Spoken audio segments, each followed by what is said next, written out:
הגיע אלינו עובד בתחום המחירות בן 30, שרצה לבדוק אם המעסיק מפריש לו לקרן הפנסיה כמו שצריך. העובד מרוויח 18,000 שקל, בדקנו את התלוש, והמעסיק מפקיד לו על פי חוק, לפי השכר הממוצע במשק, שעומד על 13,600 בערך. אבל אמרתי לו דבר כזה, במקום לבקש עוד כמה שקלים בבונוס ובשכר, תבקש מהמעסיק שיפריש לך על מלוא התקרה, על מלוא השכר שלך. לא רק על ה-13,600, שיפריש לך על כל התקרה של ה-18,000 שקל. עשינו סימולציה וראינו שבהנחת תשואה של 8% בשנה, אותו עובד בן 30, בלי שקל בקופה היום, שמתחיל להפקיד מהיום על שכר של 13,600, יגיע לבערך 7.5 מיליון שקל בגיל 67. אם המעסיק יפריש לו על מלוא השכר, על כל ה-18,000, הוא יגיע ל10 מיליון שקל בערך, לפי הנחת תשואה של 8%. זה 2.5 מיליון שקל יותר בגיל פרישה.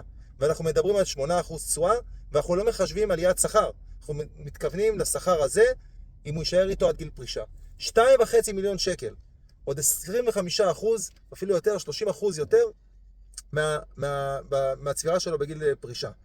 אז לאבא, אם אתם שוקלים לבקש מהמעסיק העלאה בשכר, תעשו סימולציה ותשקלו אולי להישאר עם אותו שכר, אבל להגדיל תקרת ההפקדה לקרן הפנסיה.